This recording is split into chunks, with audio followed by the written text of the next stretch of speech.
For someone exploring Buddhism, the biggest question is, what's the difference between Mahayana and Theravada Buddhism? Actually, both schools of Buddhism believe in a lot of the same things.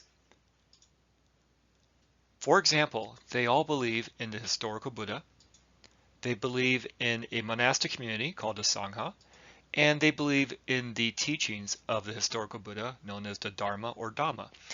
However, in Mahayana, they also believe in additional scripture that Theravada Buddhism does not recognize. When we talk about the teachings of the Buddha, we're really talking about the Tripitaka, which translates into three baskets and which we commonly call the Pali Canon in Buddhism. So yes, this actually does mean three baskets. So after the Buddha died, there was a lot of oral transmission of the Buddha's teachings, but around the first century of the Common Era, they finally started writing down all of the Buddha's teachings. And these were placed into three different baskets to represent the three different types of teachings of the Buddha. So the first one is Vinaya. So these are going to be the rules or the regulations of the monastic community. The next one is going to be the doctrine, if you will, of the Buddha. This is the sutra or suttas of the Buddha. So these are going to be all the different teachings, the lessons, everything that the Buddha had. And then finally, we have the Abhidharma.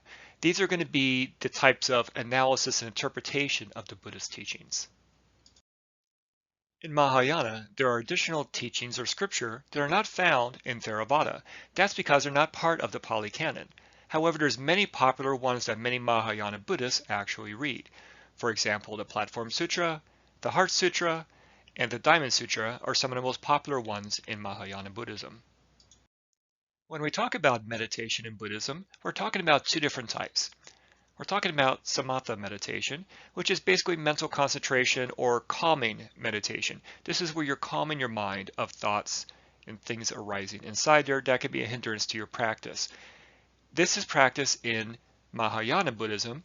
However, it can sometimes be found in Theravada Buddhism. However, it's not overly practiced or promoted. Then there is Vipassana meditation. This is actually the result of your practice. It's known as insight meditation. So both Mahayana and Theravada Buddhism do practice Vipassana meditation.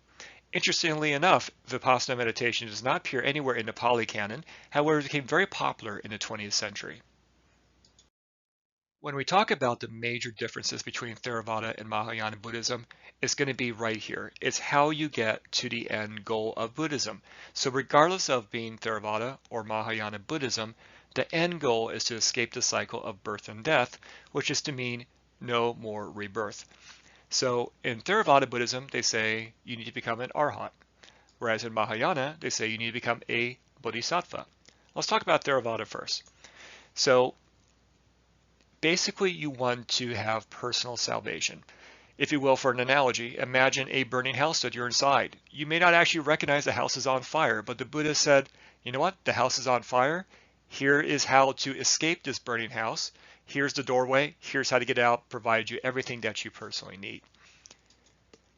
This means that you are to attain nibbana, which we sometimes call nirvana inside the West. This is going to be meaning essentially blowing out. That's the literal translation to that.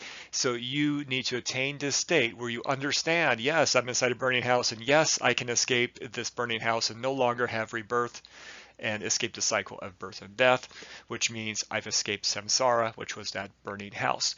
So Theravada believes becoming an arhat, which is what the disciples of the Buddha were. So they escaped the cycle of birth and death as well. So it's a known teaching. It's been practiced before in the Buddha's time to prove that it actually works. So since we have this, we have becoming an arhat is the main goal. You become enlightened. Why is there Mahayana? So Mahayana says become a bodhisattva.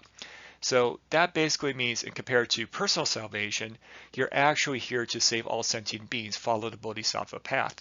So before going further, what this actually means is that Theravada is really taking more of a monastic approach. So if you want to be an arhat, you really need to become a monastic, a monk, basically. Whereas in Mahayana, they're saying, you know what, there's a path for laypersons like you and me as well, in addition to monastics. Anyone can be a bodhisattva and or at least follow the bodhisattva path. That does not mean that there's no enlightenment or nobody who's a layperson in Theravada can also achieve this. Absolutely, that can happen, but the goal is to be a monastic in Theravada because you want to be an arhat. Whereas in Mahayana, they're figuring, you know what?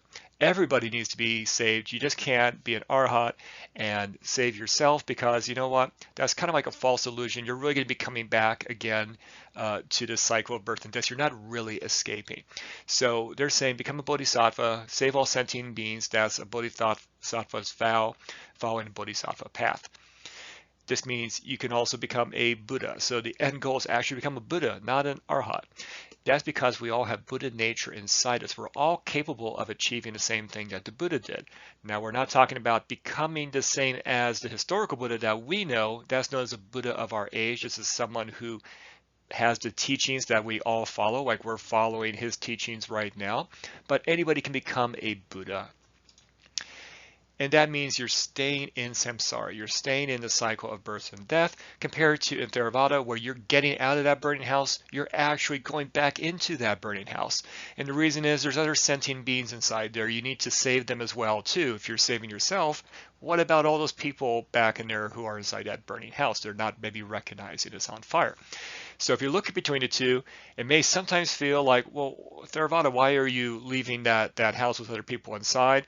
But that's what the Buddha actually taught. The Buddha provided everything to everyone in order to leave there, provided these teachings. So it's not that this is not known to people or available to people. It is.